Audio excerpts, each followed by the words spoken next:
You got a minute? You must be part of my hangover.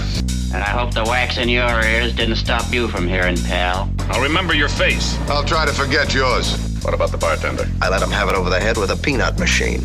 Run along, darling, before I fracture your spine. Is that gun loaded? You want to find out? No, I'm happy at just guessing. You don't have to say anything and you don't have to do anything. All right, Mr. DeMille, I'm ready for my close-up. If you're the police, where are your badges? I don't have to show you any stinking badges. Oh, I was working from home for Screwfix as well to get a bit of extra money because of absolutely skitting. Oh, okay. And they've sent me like faulty headphones, but I've been dealing with it for ages, and they finally packed in and sort of like damaged the, like the USB thingy, like there must be a soundboard or something like that, and it took 4 hours, 3 people, and they still don't know they can't understand what's wrong with it, even though they keep asking me questions, even though they can't hear me when I talk. Uh-huh. So I've just logged it with IT and taken it back into the store and gone, I can't be arsed of this. Yeah, I mean, geez, I would have just instantly taken it back or exchanged it. Yeah, or something. I mean, I'm not getting paid for that 4 hours that I spent farting about with it either. So I was like, right, you know what? Shove it up my backside. I'd rather go and busk on the street. Oh man, you couldn't use the headset that you're using now? I did. I tried it. That's how I know it's the laptop. Oh, I see. Oh, the laptop. Yeah. Wait. You already have a laptop. Well, I wasn't using mine. No, they send you a work one. Oh. It's got to be on some stupid network. I see. Oh, like a private network thing? Yeah. Okay. And it's basically garbage because it's like they won't spend money on anything. So they're just like refurbished over and over again laptops. Yeah. So. Well, Resurrection Films didn't buy you a great laptop either, but I guess it works. Hey, this is banging. My dad's well jealous. He keeps going, your laptop? When you don't need it anymore. Stop right there, Dad. I'm always going to need it. So find yourself a new one. There you go. You can give him your work laptop. Yeah, that piece of crap. If you can get it working, bloody hell, good on you. Reinvent Screwfix. Oh man! So you've been picking up some hours at Screwfix again? Is that what you said you're doing? Yeah, I was, but it's because I don't know if I told you that Street changed his job again. You did say something about it, yeah, but I didn't know what he did. Is he still at the same company? Like what the lowdown on that was? So he left Screwfix because they're evil tyrant bastards. Sure. Please don't air that because I still work for them for the next 3 weeks. And he went to work with one of the tradesmen that comes in on building like refurbishments, house refurbishments. Awesome. So he was doing that and he was absolutely fine. He loved it. But one of the lads that one of the blokes that he works with went for an interview at AO. And he went as a driver. Do you not have AO over there? Hey, let's go. No? Yeah, it's the Ramones. Yeah, the Ramones are awesome. Wow. Okay. Well, there's a company named after them, which is huge, which is like appliances, like cookers, fridges, all that kind of stuff, and they're massive. Okay. And he went for a job as a driver. Now, hold on. Let's back up just a second because you glossed over the Ramones like you don't know who they are or don't care. So I need some info there. I'm not allowed to sing "Ayo, let's go" anymore because Street's been working there for a week and he's fed up with me going "Ayo, let's go." Well, just switch it up a little bit and start singing 24 hours to go. I want to be. Well, you can do that one. It doesn't because after he gets off work, because then he'll go. What you on about? It's not the same as when he throws a shoe at me because I've gone, "Hey, let's go." All right. So basically he works there. So he works at AO now? Yeah, he's on double what he was. But, when you go from weekly pay, we thought he was going to get paid for Friday just gone because he gets paid every Friday. And he does get paid weekly, but at AO he has to do a week in hand. What does that mean? It means he gets paid for this week, next week. Oh, I see. So his weekly pay basically starts next week. Yeah. Gotcha. Okay. I get it. But his first check will be pretty good because it'll be 2 weeks. Yeah? No. Was that a yes? Well, no? I don't know. We don't know. Hold on. I think it's just the week, but it's going to be like he's going to be getting double what he was getting, if you know what I mean. So it's when it comes, it's going to be good. It's just I miscalculated and assumed You got to wait that 2 it weeks. would. Yeah. Gotcha. Yeah, it's my bad, really, because I should have probably realised that most companies work that way. Sometimes, So, yeah. Yeah. All right. Well, good for him. Anyway. That's good, though. I'm glad he's out of getting screwed by the fix. Yes. And you're back. Devils. No, well, I might have an interview in a couple of weeks, so who knows? Cool. Great. Hopefully it's for writing. Is it for writing? It's not for writing, but it will give me 3 days a week to do writing and podcast and cleaning and everything that I need to do. Awesome. Because it'll be Monday, Tuesday, Thursday, Friday. Very cool. And then all you got to do is get Lily to take over the cleaning part. Yes. And then you're good. I did think that. I want it done properly, though. Well, they got to learn somehow. I don't want it shoved in a corner with a blanket over. No sweeping under the rug, sweeping it under the refrigerator, none of that stuff.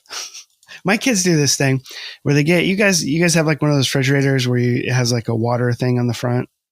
No, we're not posh enough. That's what Street delivers, though. But you know what that it's got. like Look at them.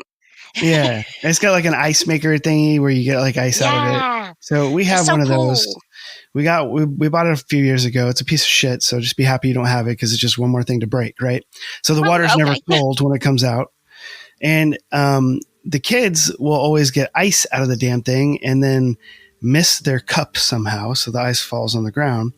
And instead of like picking it up like a normal human being, they like to just kick it under the fridge or just let it sit on the floor. So in the middle of the night, if you get up to like, get something in the kitchen, you get to walk through water. And it's just fantastic. Well, I haven't fallen over yet, knock on wood. But it sucks. And kids are funny when it comes to like picking up after themselves or cleaning or any of that stuff. So yeah. I've literally gone to sleep before. Can you tidy the living room for me?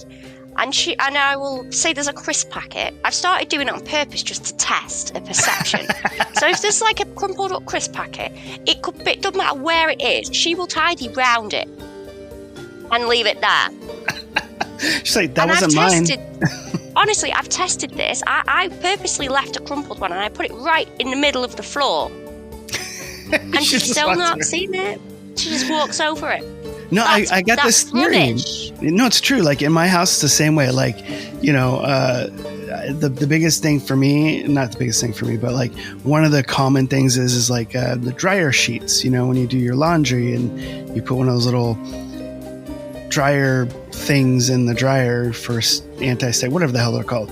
And then people like do their laundry and they pull their clothes out. And then for whatever reason, like the dryer sheet is always on the floor in front of the dryer. And I'm like, I've done the same thing as you. I've tested. I was like, how long is it going to take somebody to pick that up? It will never get picked up. People will just walk right past it.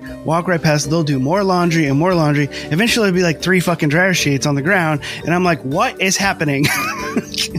This is the world we live in. Like, come on, pick it up. I used to think it was me because I can get a little bit maniacal about cleaning. I can't just tidy can't just do the bare minimum. That's why it probably takes me so long to write, because I'm like, right, I'm going to sit down, I'm going to get my laptop, I'm going to chill out. Oh, I'm just going to have to clean that side. And then I have to clean everything in the room because otherwise I can't relax. So I did used to think maybe I am just a little bit over the top. But I thought, no, there's a bloody crisp packet that makes a noise when you stand on it. You've stood on it. It's making a noise. It's like, clean me. Oh, boy. Now you're sounding like Lister from Red Dwarf. I want to stand on it. I know you don't like Red Dwarf. That's okay. Street and I have something in common, so too bad. Red Dwarf's great. All right, well, let's go ahead and jump into it. I got a new drink for tonight, and it is called Heat of Revenge. And yeah, intriguing. The ingredients are 2 ounces of bourbon, a half ounce of coffee liqueur, and a half ounce of Ancho Reyes chili liquor, which I've never heard of that. Ancho Reyes chili liqueur. Sounds spicy. Yeah, I don't typically like spicy things, but obviously for the movie tonight, we needed to find something with a little bit of heat. Right? So, and then we also need a half ounce of fresh lemon juice, 1 bar spoon of maple syrup. And I'm not I know what a bar spoon is, but I don't know if like the volume is different than like a teaspoon, tablespoon, whatever it is. I'm not sure what the bar is. Would that mix in okay? Would that not like sit at the bottom? Or would that, I guess maybe if it, I don't know. I think it's probably like the same as any sort of like soluble, you know what I mean? Like it'll, to a certain extent, it'll dissolve in the liquid until there's too much of it, and then it'll sit at the bottom. I guess it could settle too, after a while. But it says they put it in it to basically combat the bitterness of probably the lemon juice and coffee.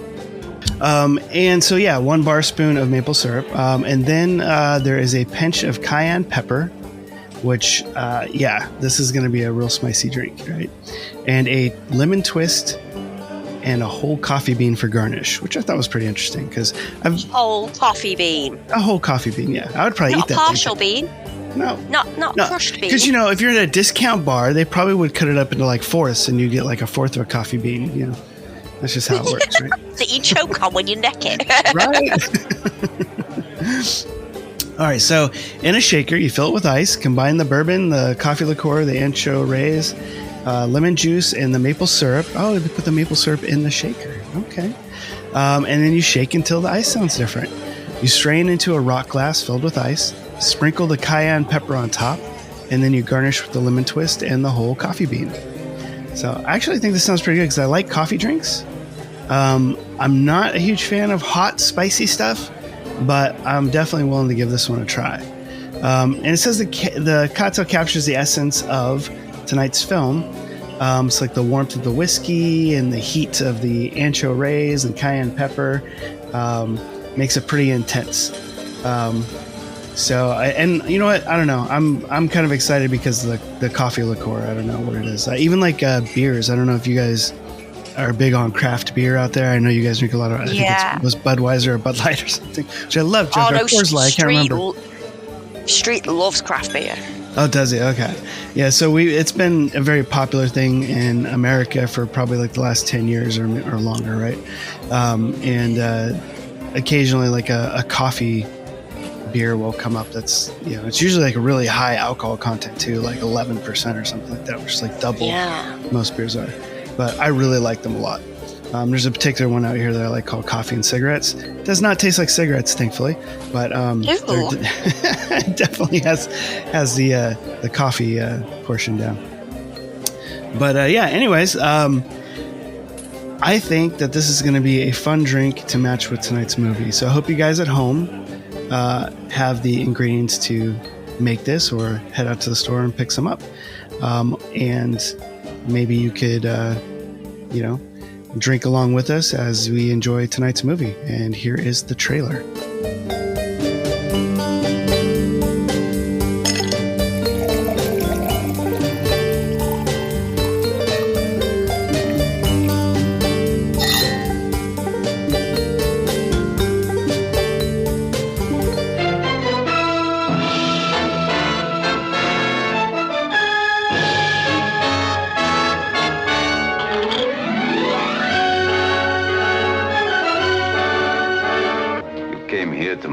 About a murder?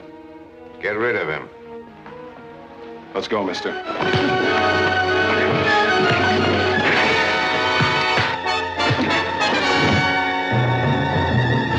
What's your pitch, Lucy? What is this information you have?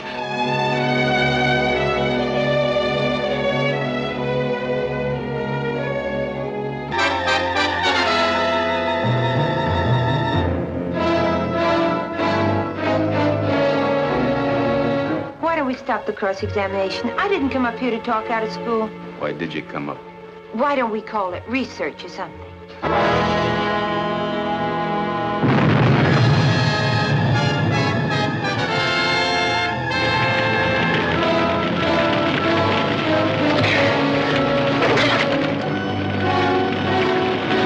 You're under suspension. Well, you better check with Lagana first. He might not approve. I'll have your badge and gun, now. It's yours. Permanently. I asked for your gun, too. It doesn't belong to the department, it's mine. I'm warning you officially. Don't try to use it.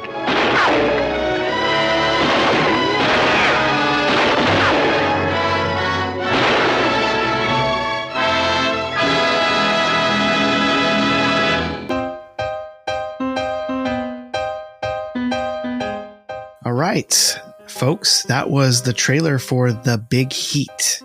It is a 1953 American film noir crime film directed by the infamous Fritz Lang. It stars Glenn Ford, Gloria Grahame, and Jocelyn Brando, with a co-starring role by Lee Marvin. And before we get too far into this, Carly is going to give us another one of her amazing, in a nutshell, synopsises. And now it's time for Carly's super famous, in a nutshell, synopsis.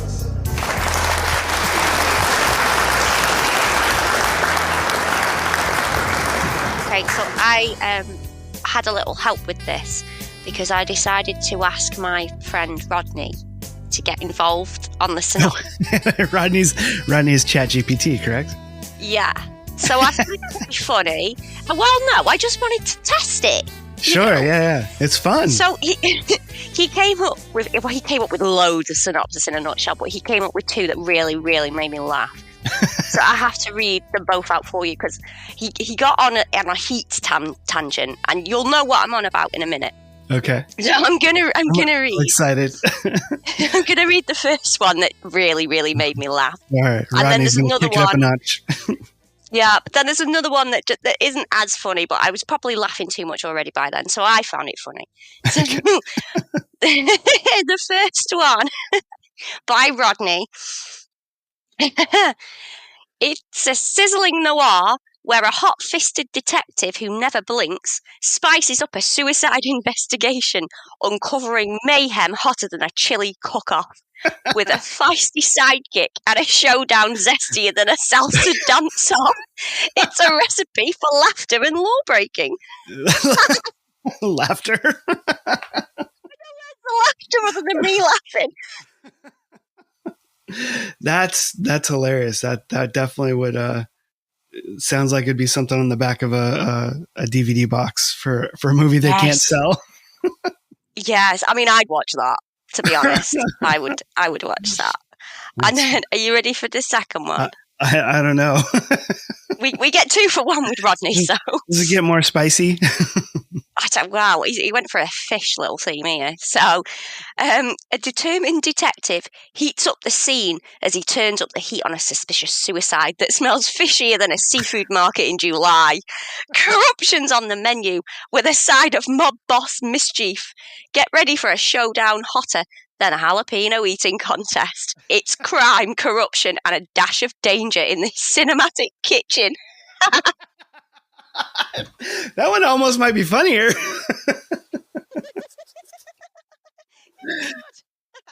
That's hilarious. It's funny because they don't really tell you anything about the movie. but they are really... To begin with, he did. He kept telling me like who they were and stuff, and I was like, listen, Rodney, you need to take out the names and just make it funny. And that's what he did. That's fucking hilarious.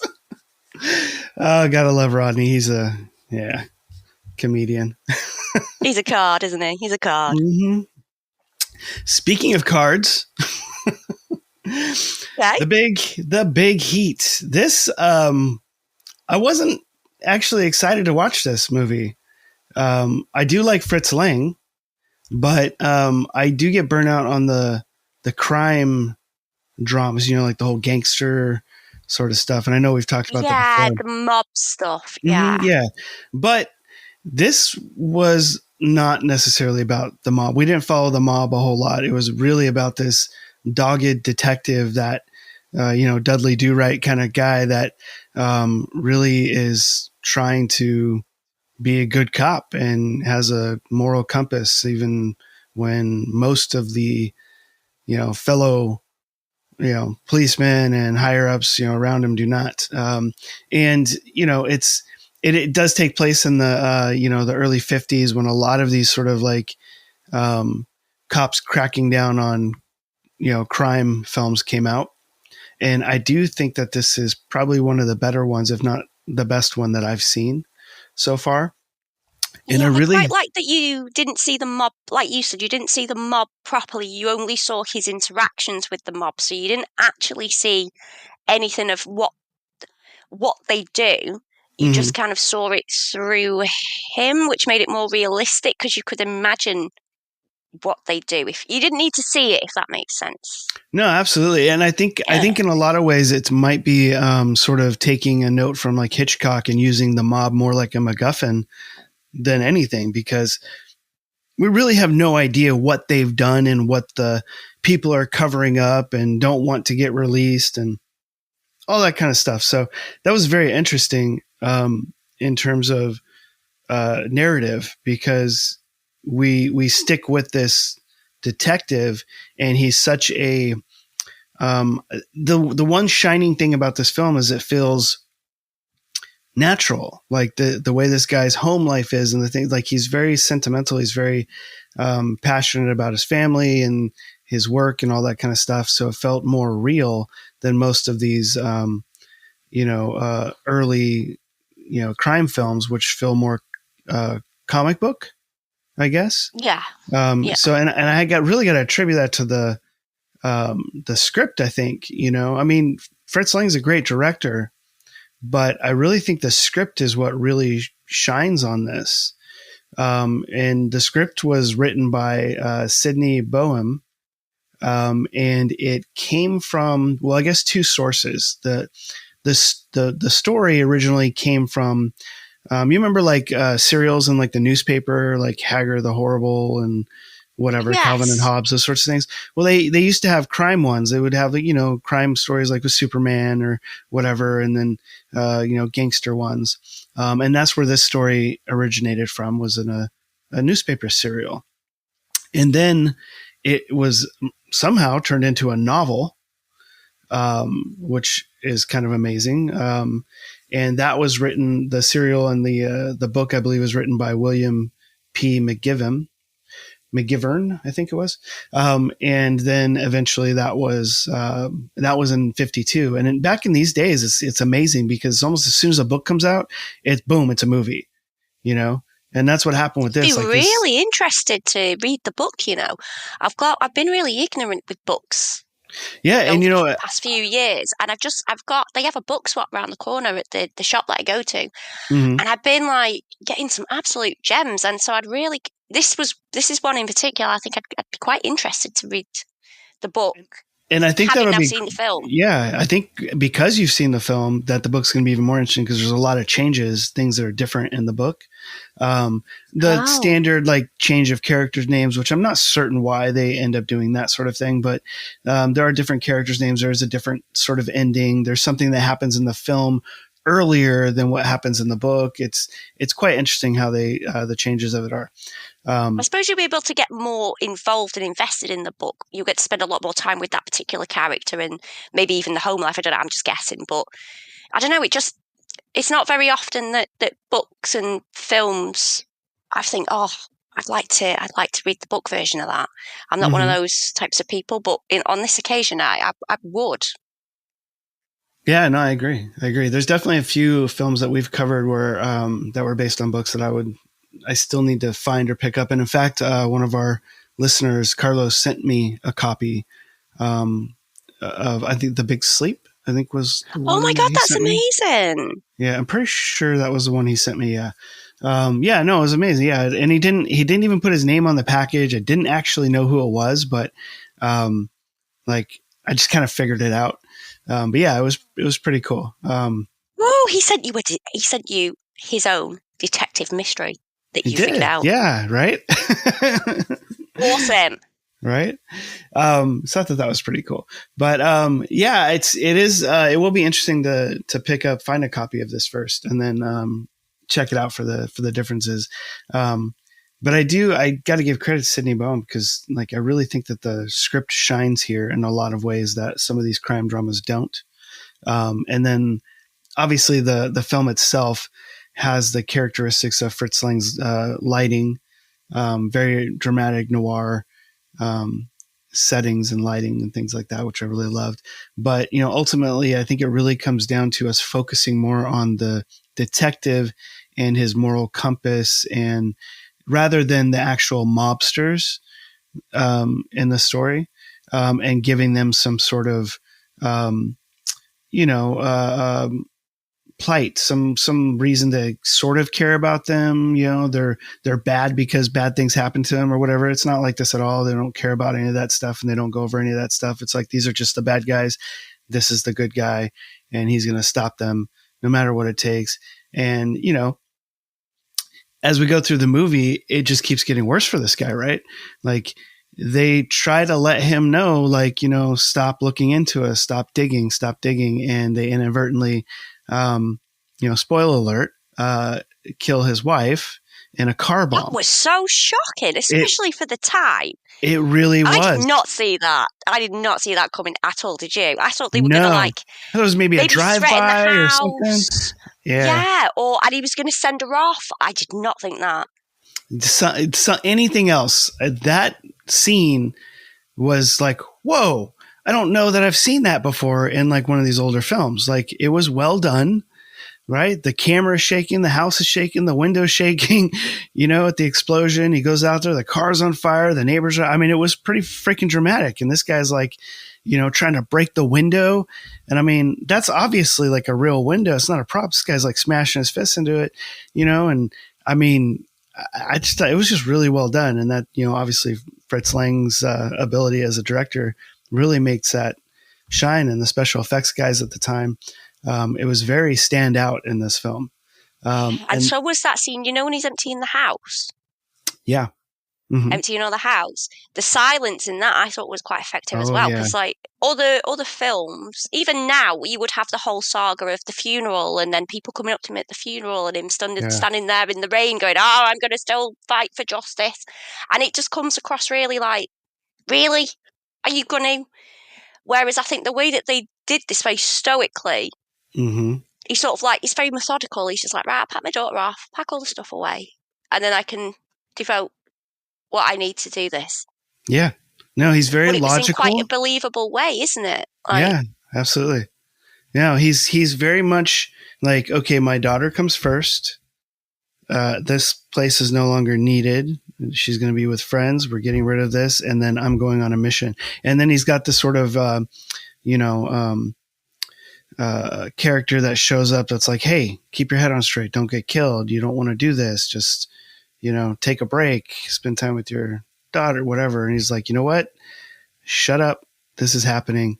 Get out. You know, it's just very matter of fact. And just like, you know, this is the path we're going on. Yeah, he's very much like, thank you for your concern. It's not warranted. Don't let the door hit you on the way out. Yeah, I mean, that's a much nicer way than what I put it. But yeah, absolutely. And I think the whole scene that you're talking about with the silence and everything is just like leads up to that perfectly. I just think that was a really, really great scene in that. And there's several, I think, you know, great scenes like that in this movie. Of course, there's the standard, you know, twists and turns of any, you know, noir of the time, but those moments just make it stand out so much more, you know. Oh, another. Did you like Glenn Ford as well? Sorry, I'm not normally a big, massive fan of him generally. I take him or leave him, but I thought he was really good in this. So he's not like my favorite or anything, but I really liked him in this, and I can't really recall what else he's been in. I know I've seen other films with him, and there's probably some very big movies I should know him from. But yeah, there's certain actors that I'm not really big on, and he's one of them.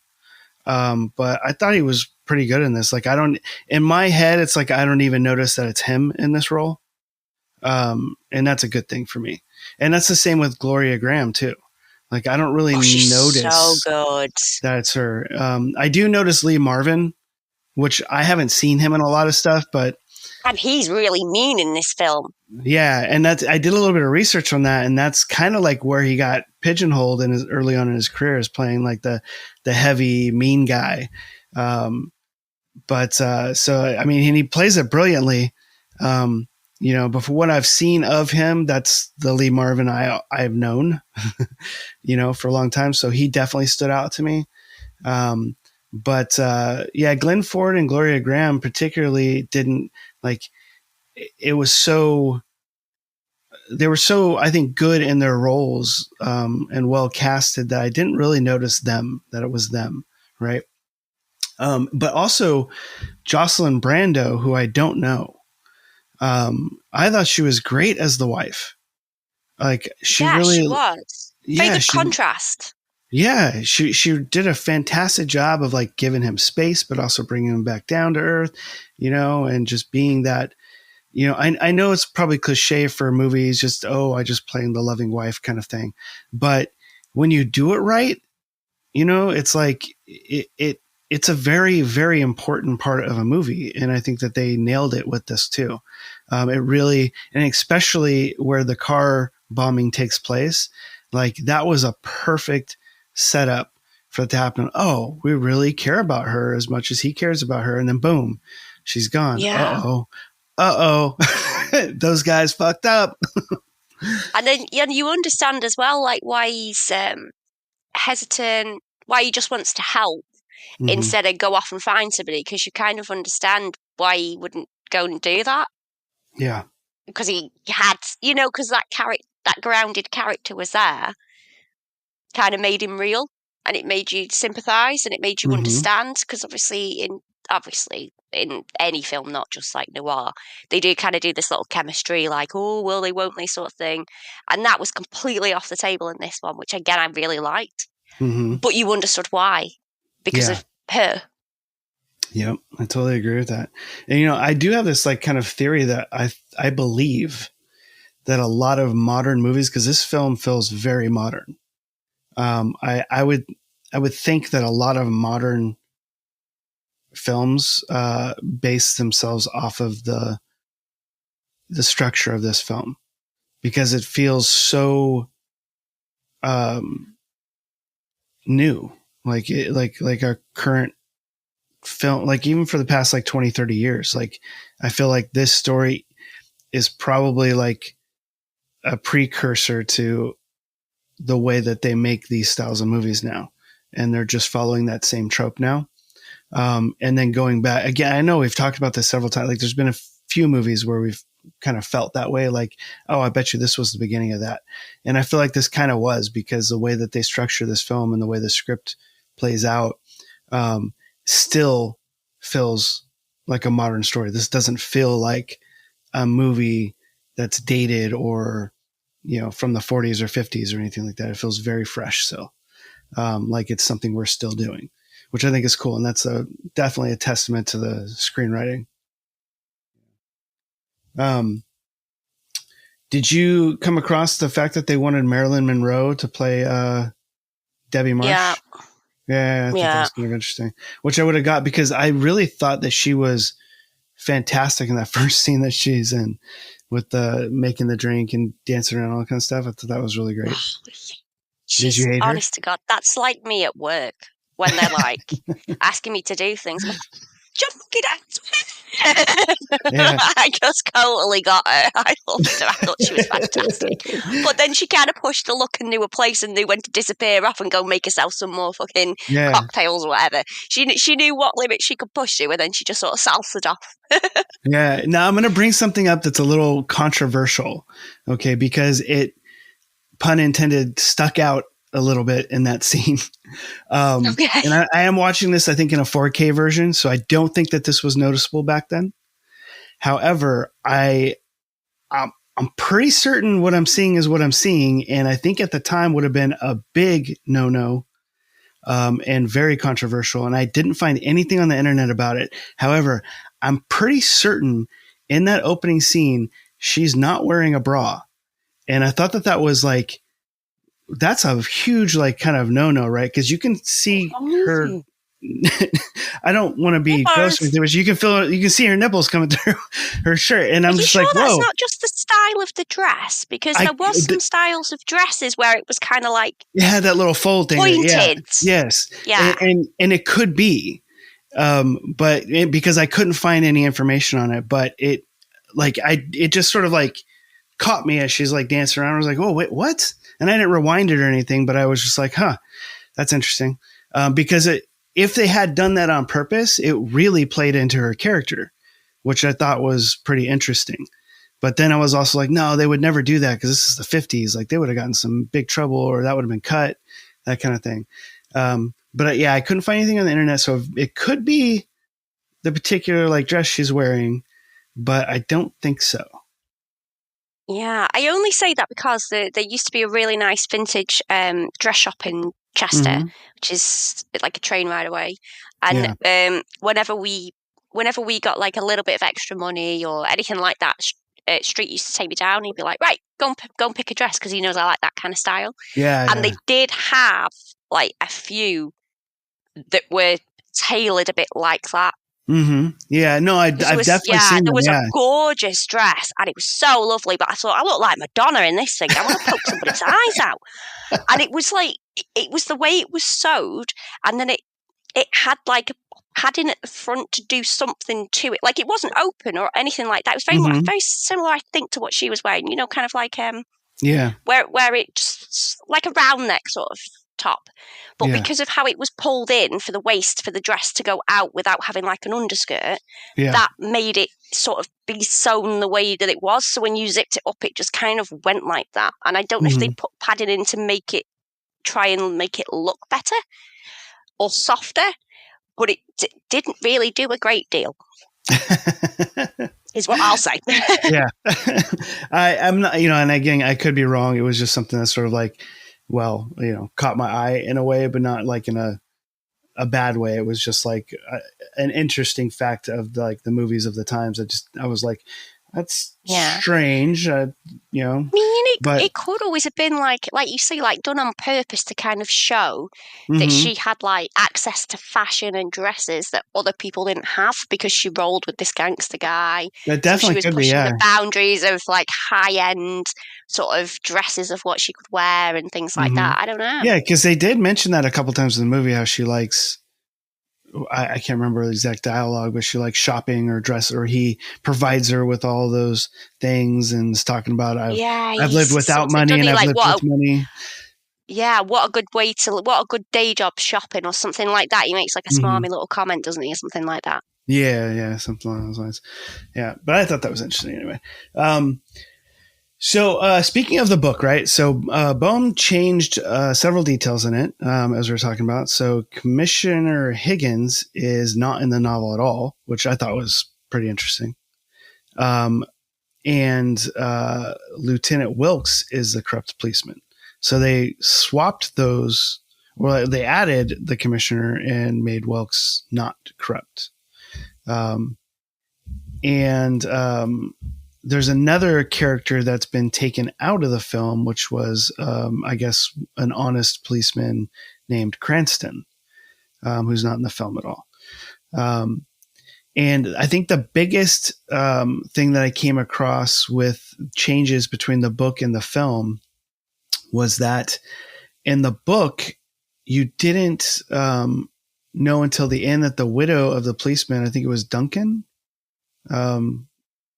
but in the book, the one that had all of the money because he'd left her all that information. Yeah, she died, it was getting released, right? Yeah, the opening scene with the man that killed himself. We don't really know. So in the book, his name was Deary, Deery. And they changed their name to Duncan in the film. Another who knows why. But you don't find out that she was blackmailing Lagana till the end of the movie or the end of the book. And in the movie, you see it a little bit sooner, right? And Debbie shoots her and then wounds herself.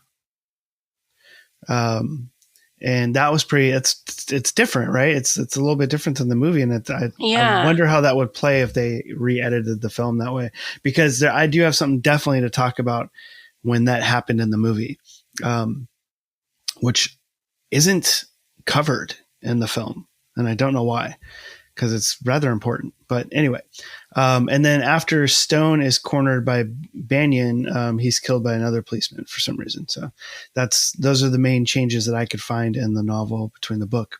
Now that I've ruined the book for you, you still need to go find it and read it. So, I know, yeah. Cheers, thank you. You're welcome.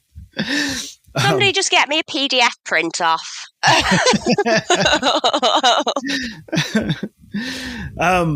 So it's funny because this movie, a lot of the critics and people that talk about the film talk about how violent the film is, which I didn't find it to be particularly violent in compared to most of the other films that we watched. With the exception, do you think it's because of the facial disfigurement bit? Yes. Yeah. I mean, we have seen that in other films before, right? Like a Bogart movie and things like that. But we've not seen it actually happen. Right. Now I think that's the reason why, that sort of violence level on this created a bit of controversy with the film, because like having a hot pot of coffee thrown in your face, especially for somebody who values her beauty as much as she does, that's such a, I mean, wow. Awful. It's very terrible, right?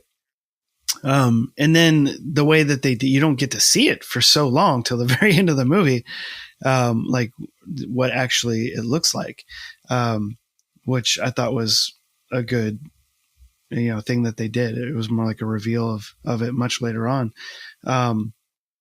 But I did love that she got her comeuppance and threw that pot of hot coffee. When she threw that hot coffee at him, I thought, yes, girl. Yeah. Right? Now hit him with the bloody glass thing. Boosh! Yeah. Now I do want to bring up, like in the scene before that, where she does kill Duncan.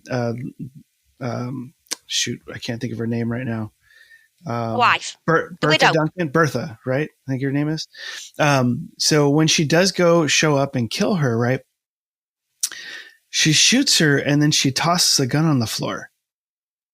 And I'm like, whoa, shit. She's framing Banyan? Like, am I wrong in thinking that? Because Banyan left her with a gun, his personal gun, which they made a point to say, when he got fired, give me your gun, give me your badge. He's like, this is my personal gun. I paid for it. It's mine. He gives her his personal gun, takes it from his hip, throws it on the bed and says, keep this with you or something along those lines. She takes that and she goes and kills Bertha and then like purposely tosses the gun on the floor. And I'm like, holy crap. Like, why would she try to frame him? Right. Yeah, but then they never go there. Then they never go there. And then, I just, and then doesn't she have a gun again when she goes to attack Stone, throws a coffee in his face, and don't they have like a quick shootout and then Banyan shows up? I think so. Yeah. So it's like, that was really confusing. It was strange because at first I thought that she went to go and do it because she knew that Banyan wasn't the type of person that could go and kill Bertha, and the only way that it was going to end was if Bertha died, because then that stuff would come out. Right. So I thought originally she's going there because she knows that he's not that type. So she's basically doing the deed that he isn't capable of doing, but she feels like she is. So I thought that, but then like you said, when she chucked the gun on the floor, I was a little bit confused with that because I thought, is she chucking it on there because she's done? Mm-hmm. Or are they going to know that's his gun? Or is she not putting two and two together and just chucking it on the floor like done? Yeah. Yeah, I'm not 100% sure on the motive of that. Yeah, same here. And yeah, I agree with you. I'm pretty certain she went off to go kill her because she felt Banyan couldn't do it. Because he's such a moral person, like he wants to, but he can stop himself, Yeah, because I wondered if she was going to try and frame Vince. Mm-hmm. Yeah, that would have made a lot more sense. Yeah, so I don't know, but it's one of them things you don't know. Was there something we didn't see, or was there another part of the plan that she was going to do and then got interrupted? So it looked like, I don't know, it looked like Vince had touched it or something. I don't know. Yeah. I don't, my personal thought is, I think that because of the changes between the film and the book, I think they've re-edited the film and took that out of the end, because if she hadn't have been killed we don't even know if she actually died, right? She just says, "I'm going to die." Yeah. And she's laying on the floor. We don't know that she actually died, right? So that could have still been the end of the film originally. And that would have kind of made sense, I guess, in a way, if she had killed her at the end. But I'm not really certain. Because she could have went and attacked Vince first and then got shot and maybe recovered. And then we see a sort of denouement of her showing up and killing Bertha. Yeah, because realistically, there was an option where because they spent time together in the room, she could always have said, "I took his gun and then Vince took it off me." Mm-hmm. So then I took it back off him. And obviously, Banyan wasn't anywhere to be seen. Right. Which I think, with him being a former police officer, they probably would have said, okay. Right. Yeah. Yeah, there's no telling. So I'm curious what the reason behind that is. And I wonder if, because I know a lot of times you can find the scripts to these films, but I think they're written like more like today after the movie's been made. Like the scripts are written off of the final film and not like a copy of the original script, like the shooting script. Yeah, so you don't find that very often anymore. Yeah. I wish there was like a cache somewhere where it specified whether this is like the original version or just a adaptation of the actual movie, the final movie. Because maybe that would shed some light on a lot of these films in terms of what happens in post-production. But I think that was the most intriguing part of the film in terms of not knowing the motivation or the why or the reasoning of that character, and then them never following up with that to let the audience know. It's very interesting. Did you happen to get a quote for this movie? No, I forgot. You let me down. I got 2 synopsises in a nutshell written by an AI. What else do you want? Well, I mean, a quote. Oh, it was your idea. I know, but I keep forgetting because I just get immersed in the film and then I forget. Unless there's something really, really funny. There is, and I got it. All right. This is go on then. This is the funniest damn quote. Okay, so this quote is from the Debbie Marsh character. Okay, and she's talking to Banyan, and she's saying something about her face being burned and why did he have to take my looks or something like that. She says, "Well, I guess I can always go through life sideways." And the camera is quite funny. And she stood sideways. Yeah. I was like, that is fucking hilarious. Yeah, I loved that quote. Yeah, that was funny. Yeah. Oh man, yeah. So I went into this movie thinking I'm not really gonna like this. I'm not a huge fan of Lee Marvin, not a huge fan of Glenn Ford, but I was a fan of Fritz Lang. I think he's great. I think this movie ended up far surpassing my expectations. One other fact. It was included into the National Film Registry in 2011. I don't know why it takes them so long to do this sort of thing. It's like, is it new? I got to figure out how long the National Film Registry has been around, because most of these films are like only added in like the 2000s. It's like, Jesus, big catalog to go through, haven't they? Flipping it, I guess. But yeah, so that's it for me. I think it was a pretty cool movie. It's something that I would probably watch again for sure. I know Shawnee was kind of disappointed she didn't watch this one with me.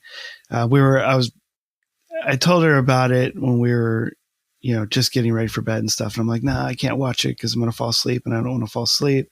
And I'm like, you're probably not going to like it anyways. One of those gangster movies, and I don't really care for those. But, then I watched it the next day and I'm like, uh-oh, this was a good movie.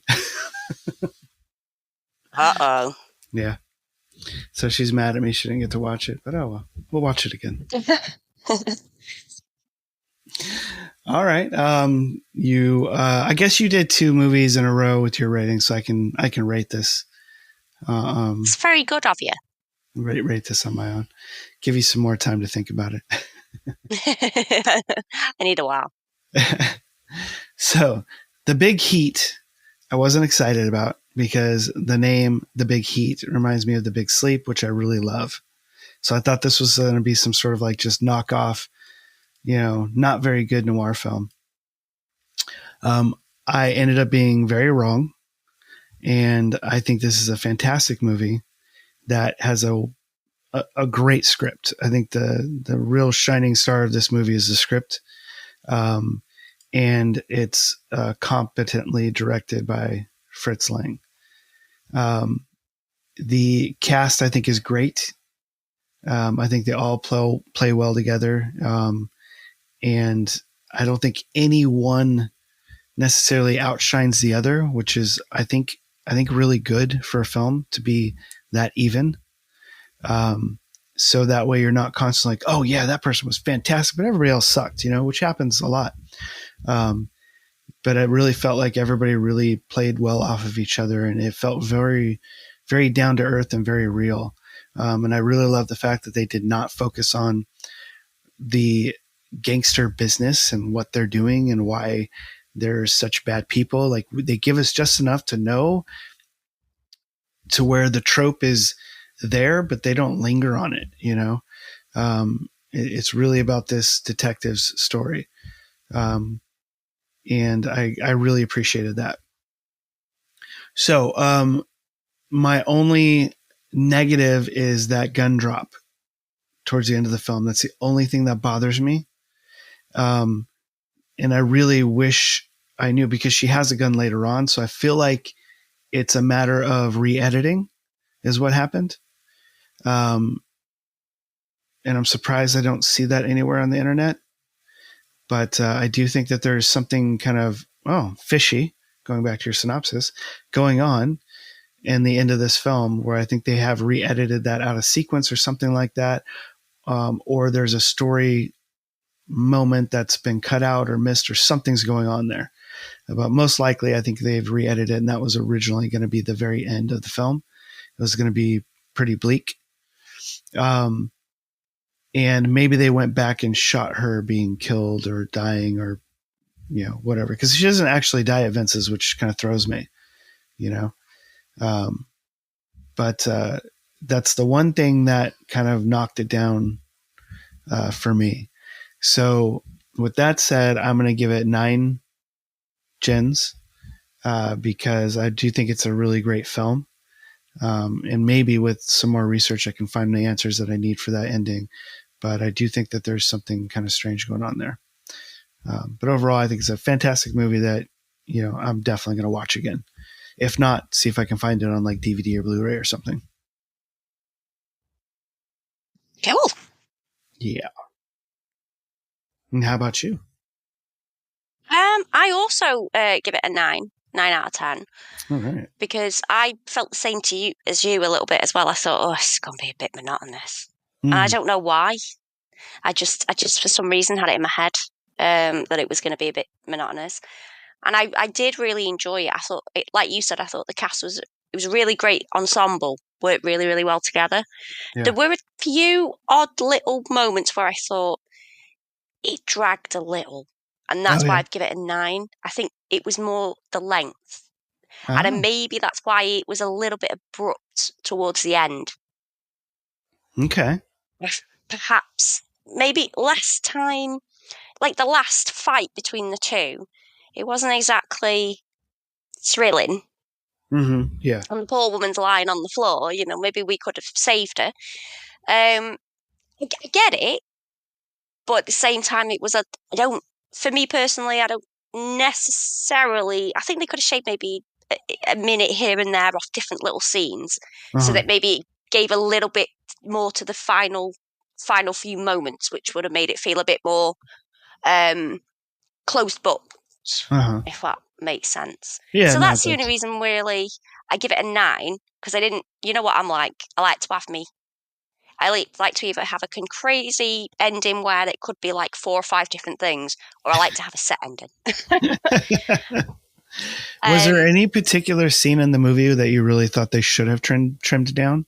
I know you're saying a minute here or there, but was there a scene that kind of stood out to you that said, oh, this is too long? Nothing in particular that's popping in my head. The beginning, some scenes felt a tiny bit drawn out, but then again, you needed them for obviously what happened with the car and stuff like that. So you did kind of need them. Maybe feel like if I had to pick, it would kind of be the Vince scenes. Mm-hmm. Maybe 1 or 2 lines a little bit extra in each scene that he was in. Yeah. Okay. Yeah, I see that. Yeah, they did spend quite a bit of time with him. Yeah. Yeah. Not. It's hard because it wasn't bad. Right. It just, if you watch some of his scenes and some of his interactions, they're kind of the same. Yeah, it's like one of those things where it's like there's nothing inherently wrong with them, but if they were trimmed down, you wouldn't really be missing anything. Yes, yeah, and I get it because obviously it just shows his character that he is an absolute bastard everywhere he goes, and he's horrible to everyone that he meets. Right. But when you've got not an unsatisfying ending, but when you've got an ending that maybe you've just done with a tiny little bit ounce more, I feel like them scenes could have give way for that maybe. Mm-hmm. Yeah. Yeah. So that's only why I'd give it a 9. I mean, it's not a big deal in the grand scheme of things generally. No, but it's one of those things where it's difficult when you have like a film that you really enjoy, but then there is something that is, no film is perfect really. Even though we sometimes can give a film a 10. No. Yeah. You can always find something to bitch about. Yeah. Yeah, I feel like I'm nitpicking a little bit. There's something that left me just a tiny little bit unsatisfied, and I can't quite put my finger on it, but that's all that I can attribute it to, and that's why I've gone with a 9. Yeah, no, I think that's good reasoning. You know, because I mean, sometimes it's a little more significant than other films that just keeps it from being a 10. You know, even when those 10s aren't perfect, they're unperfectedness. I love creating words. Unperfectedness isn't as bad as some of the others. Jason's Thesaurus coming 2024. So yeah, I totally get that, and I think that's respectable. Yeah, and that's fine. Because I'd watched 7 before it. Maybe that impact. I think if maybe I hadn't watched 7 and I'd have watched a different film, then maybe it would have been a 10. But I know you shouldn't compare them. But when you watch 7, which kind of has similar-esque characters in a way, there's nothing in that really. Everything that's in there needs to be in there. There isn't really anything that I can think of off the top of my head that rolls on too long to the point where it's distracting or it's taken away from something else. Right. So I thought, when you apply that to the big heat, there is a little bit of something here and there which could have led to tweaking in other areas to make it a 10, and that's mainly why I went with 9 and not 10. But it was quite hard. I was nearly giving it a 10. Yeah. You know, you just gave me a really fun idea to remake 7 in the style of like a 1940s noir film, right? With the same sort of lighting and sets and everything. And like, I don't think they're going to let us do that. No, I mean, think about it. Like, think of the crime scenes in 7. What would that look like if that was actually shot in the 40s, right? Oh, wow. Like, it would be so more bland, and you know what I mean? Like, you're not going to see the grotesqueness of it. You know what I mean? Like, it would be very interesting to see how that would play out in that way, because watching 7, it's almost like the set design and the setting is such a character in the film. that it really aids. And I think that has a lot to do with what you're talking about with having watched 7 before watching this. Because I think 7, if you take the exact same script and you take out that amazing set design and all that a lot of those scenes probably would play pretty boring. It would probably play pretty slow. But there's so much detail and atmosphere to look at that those same sort of things, had it been shot back then, would have been, wow, they need to cut out like 30 minutes of this movie. You know? Yeah. But no, that's interesting. I think that's a great point that you raised. All right, folks, that is the end of our discussion of The Big Heat. I hope that you guys enjoy your Heat of Revenge spicy drink while you take a look at The Big Heat. Carly and I both really enjoyed it, and we hope that you guys do too. And until next time. Bye-bye. He's looking at you, kid. Thanks for joining us this week on the Speakeasy Noircast. Make sure to visit our website, resurrectionfilms.net, where you can subscribe to the show on iTunes, Stitcher, or any of your favorite podcast apps so you'll never miss a show. While you're at it, if you found value in the show, we'd appreciate a rating on iTunes, or if you'd simply tell a friend about the show, that would help us out too. If you like the show, you might want to check out our book, The Dark Side of Acting Up, and The Dark Side of Acting Up Volume 2, now available on Amazon. Or you can check out one of our films, also available on Amazon Prime. Be sure to tune in next week for another episode of the Speakeasy Noircast.